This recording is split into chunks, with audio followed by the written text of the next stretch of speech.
समाज में आपने भी बहुत सारे लोग देखे होंगे कि जिनकी आयु लगभग 60-60, 70-70 साल हो जाती है, लेकिन उन लोगों को कौन सी बात कहाँ कहनी है, किस तरह से बात को बोलना है, ये कभी उनको पता ही नहीं लगता।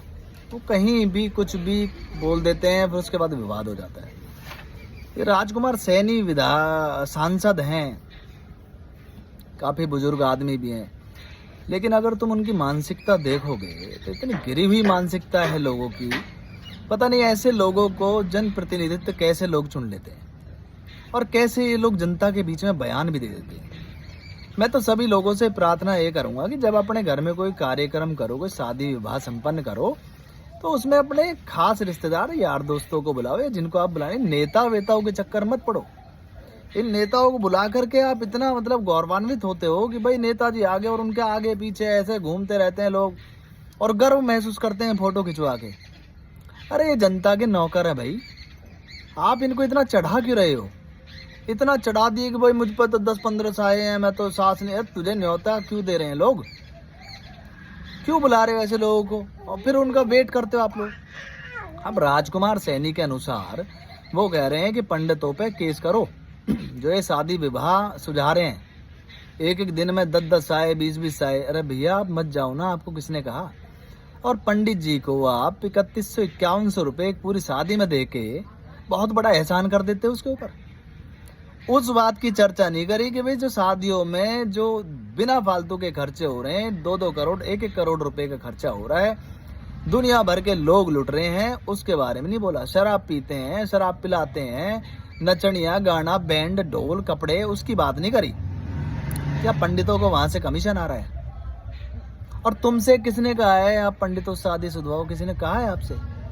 आप 4 आदमी भी इकट्ठे मत करो, अपनी लड़की को लो और लड़के को लो और कर दो शादी। किसने मना करा? अभी कोई आदमी, कोई पंडित जी ने कोई संगठन चला रखे हैं कि भाई तुम हमसे सुझवाओ। 2-2 करोड़ की शादियां, 5-5 करोड़ की शादियां देखी हमने होती।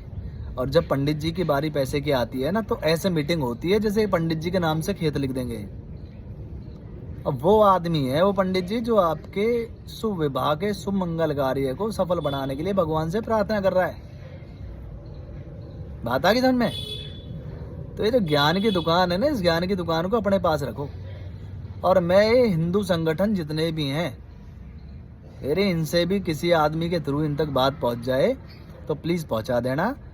ऐसे लोगों पे यार सख्त कार्रवाई करो जो सनातन संस्कृति के खिलाफ बोल रहे हैं, जो सनातन संस्कृति को भ्रष्ट करने की कोशिश कर रहे हैं। दिन पे दिन, आए दिन कोई ना कोई आदमी ऐसे विवादित बयान देता रहता है। मैंने पिछली वीडियो में कहा था कि किसी आदमी को अगर फेमस होना है, ब्राह्मणों को गाली दो। सिंपल, बिल्कुल सिंपल थ्योरी है। कुछ नहीं करना आपको, आप फेमस हो जाओगे। फिर क्या? फिर जब प्रेशर पड़ेगा, इधर उधर से गाली गलौज होगी, तो माफी मांग लो मीडिया के सामने आके। फेमस हो गए और अपना कि भाई मेरे तो मुंह से अब शब्द निकल गए थे। छोड़ो मत यार ऐसे लोगों को प्लीज। और मेरा नम्र निवेदन आप सबसे, इन लोगों को बिल्कुल मत बुलाओ। ये नौकर है, नौकर की तरह ट्रीट करो इनको। कोई सांसद है, चाहे कोई विधायक है, चाहे कोई मंत्री है, कोई संतरी है, ये जब वोट लेते हैं ना, जब देखा करो कैसे पैरों में गिरते हैं ये लोग। अब वोट लेने जीतने के बाद में फिर आप लोग इनके पैरों में गिरते हो, पैर लेते हो। जिन लोगों ने अपने बाप के पैर नहीं लिए, माँ के पैर नहीं लिए, वो लोग इनके पैर लेते हैं। इनके साथ ऐसे फोटो खिंचवाते हैं जैसे भगवान श्री कृष्ण आगे हो। क्या हमारा हो जाओगे अब इनके साथ फोटो लेके आप? तो ये हमारी गलती है। समाज में इस तरह के लोगों के अस्तित्व को और बढ़ाने के लिए हम ही लोग जिम्मेवार हैं, कोई और जिम्मेवार नहीं है। आप भी विचार करो। जय हिंद, वंदे मातरम।